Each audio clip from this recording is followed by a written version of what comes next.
Alors Manceau, je le disais, vous êtes né au Mans en 1952, c'est ça? Exactement, on ne peut rien vous cacher. Et vous êtes un ancien élève de Sainte-Croix. Alors moi qui ne suis pas Manceau d'origine, j'ai été étonné de savoir que c'était l'un des derniers lycées jésuites de France, Sainte-Croix. Et donc, on parlait de Philippe Delaroche, mais aussi François Fillon, Olivier de Kersauzon, Saint-Exupéry et Ferdinand de Lesseps, le bâtisseur du canal de Suez, qui fut consul de France à Alexandrie. Comme quoi. Vous êtes bardé de diplômes, agrégé de lettres, docteur en archéologie. Est-ce que ça veut dire que l'archéologie, c'est une vocation? Ah oui, certainement, ça, je peux l'affirmer. Tout petit, vous vouliez être archéologue? Tout à fait. Ça vient Pourquoi? de très Comment? loin. C'est une combinaison de goût pour l'histoire que Bien m'ont sûr. inculqué mes parents, pour aussi les langues anciennes. À l'époque, on apprenait le latin en sixième et le grec en quatrième. On avait justement parmi ces pères jésuites des hellénistes extraordinaires qui vous donnaient le goût de leur passion. Et donc, ce goût pour la Grèce m'a entraîné jusqu'à l'école française d'Athènes, donc, où j'ai commencé les fouilles à Delphes, à Délos. Et donc, j'ai continué sur ma lancée. Oui, vous avez effectué des fouilles avant d'arriver en Égypte et à Alexandrie, en Grèce, en Turquie, à Chypre, voilà. Et donc vous êtes aujourd'hui directeur de recherche au CNRS, c'est votre titre, et directeur du centre d'études alexandrines que vous avez créé en 1990. C'est un centre qui dépend de l'université. Comment ça se passe? En fait, c'est un centre qui dépend du CNRS, du Centre national de la recherche scientifique, donc qui a été fondé il y a maintenant une vingtaine d'années pour opérer des fouilles de sauvetage à Alexandrie même. Et donc nous sommes basés toute l'année, donc c'est une équipe de 76 personnes, Ah oui, en effet. dont une cinquantaine de collaborateurs égyptiens, donc qui est basée de façon permanente à Alexandrie. Et vous travaillez main dans la main avec les autorités égyptiennes qui s'occupent des antiquités, certainement, on répond à un appel. Toutes nos fouilles sont en collaboration et c'est un contact quotidien.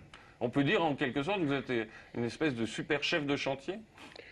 Oui, on peut dire ça, mais plutôt un chef d'orchestre d'une équipe avec des instruments différents, puisque dans notre équipe, il y a des archéologues, mais il y a des architectes, il y a des restaurateurs, donc des chimistes, il y a des topographes, il y a des dessinateurs, il y a toutes sortes de professions et qui concourent à faire l'archéologie moderne. Mais vous savez, c'est les mêmes structures et les mêmes procédures qu'on trouve dans les fouilles de la Sarthe. C'est pas, oui, il y avait un différent. article aujourd'hui dans le Maine Libre justement sur les fouilles des Jacobins. Bien sûr. Voilà. Vous fouillez sur terre, on va y revenir dans un instant, et puis sous la mer. Et c'est pour ça que je voudrais vous demander, en regardant les images que vous allez voir, quel est votre souvenir du petit matin du 4 octobre 1995. Regardez. Un chantier d'autoroute mettait au jour de manière inattendue. Ah, c'est pas celui-là. Ça, c'est en 97. C'est pas celui-là. 4 octobre 1995, c'est voilà, on va voir cette image qui, je crois, a été filmée par CNN à l'époque. Et diffusée sur CNN. C'était un grand emballement médiatique. Alors, expliquez-nous, dites-nous ce qui se passe là, ce qu'on voit à l'image. En fait, c'est des images qui ont été filmées par Gédéon, Ouais. qui sont passées sur CNN et sur d'autres télévisions.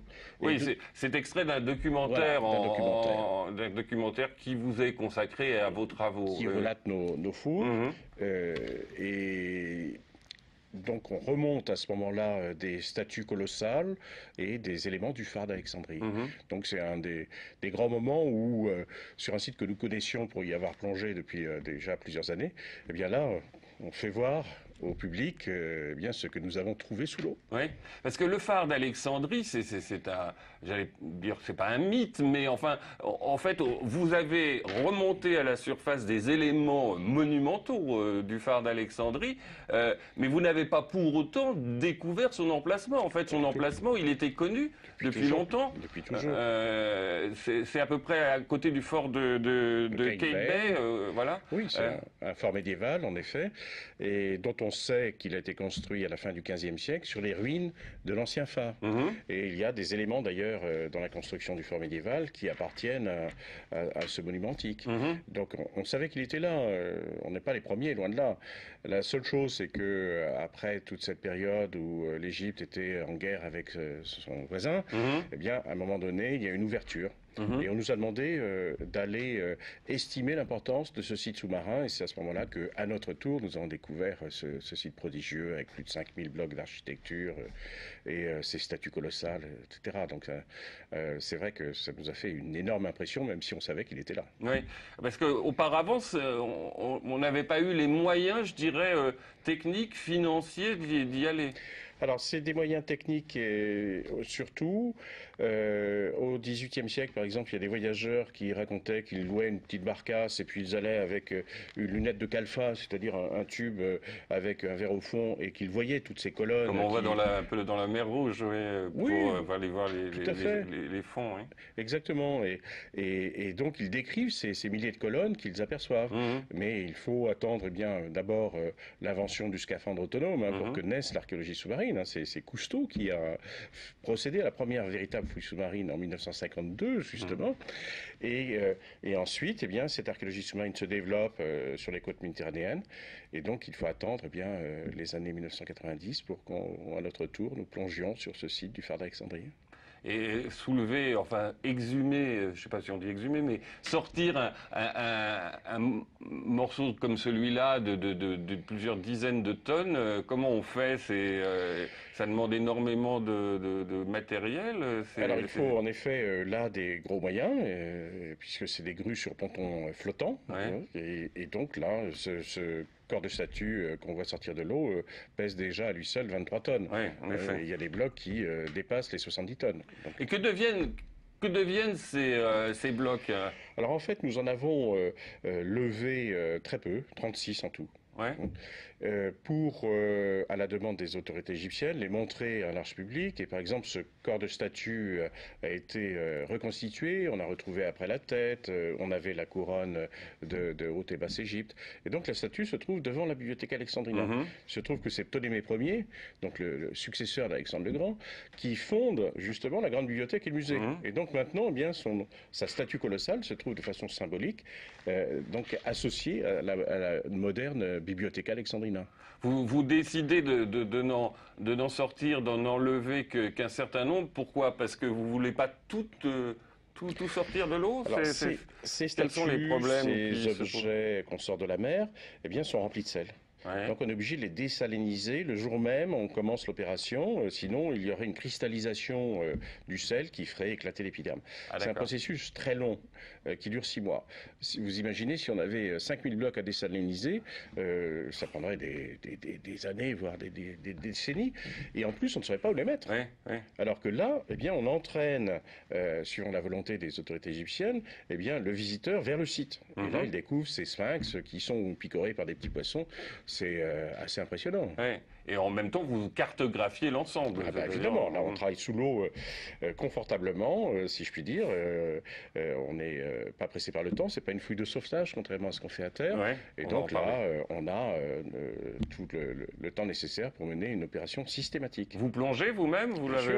Évidemment, enfin, c'est difficile de diriger une fouille en restant sur le bord sans voir ce qui s'y passe vraiment. Parlez-nous un peu du phare d'Alexandrie. C'est un mythe. Il faisait quoi, 135 mètres de haut à peu près, 300 salles, et il a tenu 16 siècles. Oui, à peu près. À peu près, fondé donc au début du IIIe siècle avant Jésus-Christ, il reste debout jusqu'au XIVe siècle après. Donc je crois que c'est le monument qui est resté le plus longtemps en activité avec la même fonction. Et il a fallu un violent tremblement de terre pour le mettre à bas. Et pourquoi il est classé parmi les 7 merveilles du monde? Eh bien, il y avait déjà des listes qui circulaient à l'époque, au IIIe siècle avant Jésus-Christ. Mais en voyant cette tour lumineuse, donc si haute et qui donc indiquait les dangers aux marins sur cette côte si dangereuse, eh bien, les contemporains ont enlevé un monument de la liste et ont placé le phare d'Alexandrie à la place. Vous parlez de la lumière. Il y a une énigme sur la lumière du phare d'Alexandrie, non?